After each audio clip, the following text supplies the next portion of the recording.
Welcome to This Explainer. Today, we're diving into a crucial guide for Illinois homeowners, specifically figuring out exactly where to draw the line between a fun weekend repair and a total costly catastrophe. Look, if you're a homeowner, you already know the temptation, right? You spot a plumbing issue, watch a quick 5-minute tutorial online, and boom, suddenly you feel like a master plumber. But today, we're looking at expert source material to outline exactly why certain projects are strictly off limits for the weekend warrior. Let's get right into it. So there's a massive difference between a simple swap and stepping into an absolute danger zone. Unclogging a basic drain or swapping out that old bathroom faucet, that feels great, and hey, it saves you a few bucks. But tackling gas systems or pressurized lines, that can quickly turn your casual Saturday project into a full-blown home disaster. The source material draws a super clear line in the sand here. Good DIY is superficial and manageable. Bad DIY, on the other hand, involves anything governed by state and local code. In that territory, a single misstep doesn't just leave a puddle on the floor. It means serious structural damage or real safety risks. Let's start with Zone 1, sewer lines and cleanouts. This is the messy and expensive stuff.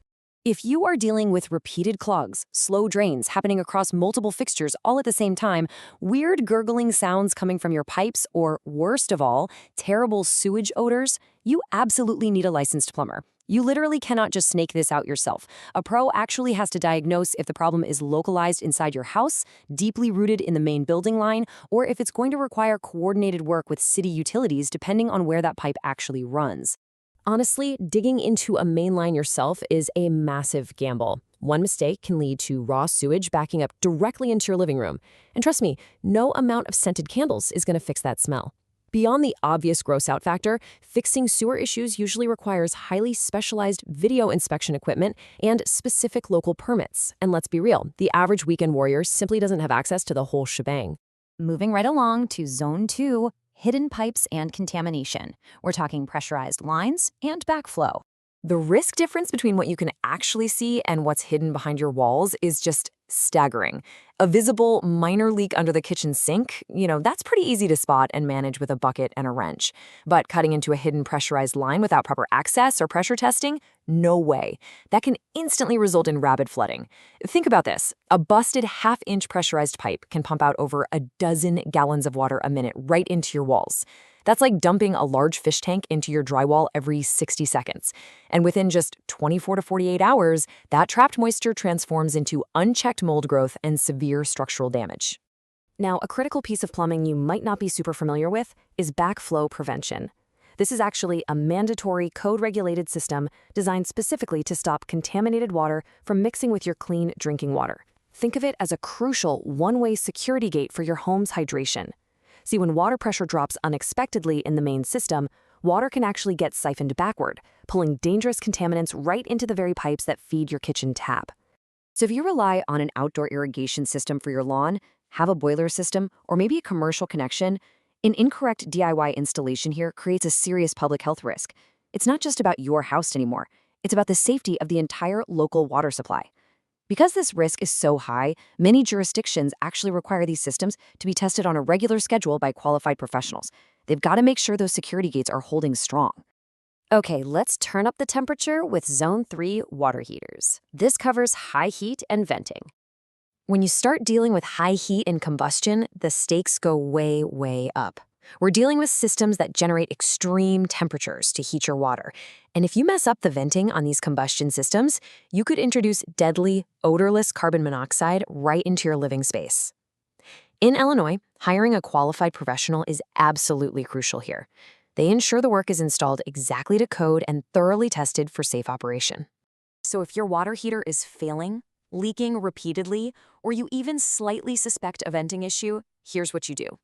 First, stop using it immediately, assuming it's safe to do so. Second, call a licensed contractor. Please don't try to modify vent routes or mess around with the shutoff valves yourself just to save a little time. It simply is not worth the risk to your family's health.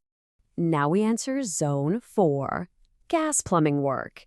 This is the ultimate danger zone. I need you to take this stark warning seriously. Even minor gas plumbing tasks carry immense safety risks. You might think, oh, adjusting a connector or replacing a small gas shutoff valve behind the stove is no big deal. But gas leaks are notoriously difficult to detect without highly specialized equipment. One tiny leak left unchecked, that can quickly lead to devastating fires or immediate, catastrophic explosions. It's a real game changer in the worst way possible.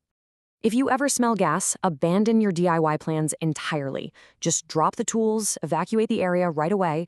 Absolutely do not flip any electrical switches, entirely avoid open flames, and call your local emergency line or utility provider from outside the house.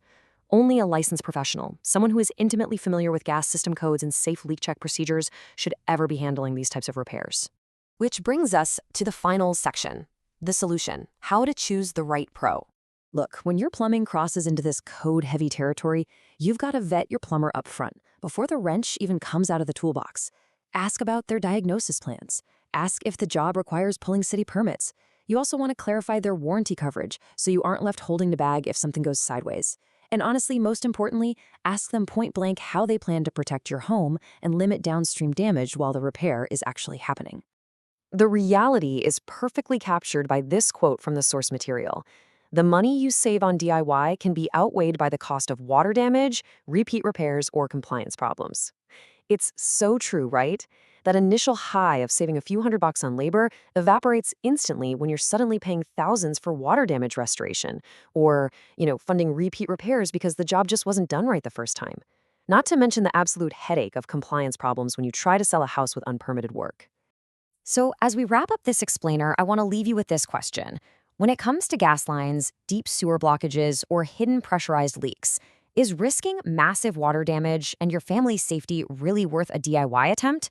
Or is it finally time to put the wrench down and call a pro? Think carefully before you cut into that next pipe. Thank you so much for joining me today. Stay safe out there and happy, but cautious, homeowning.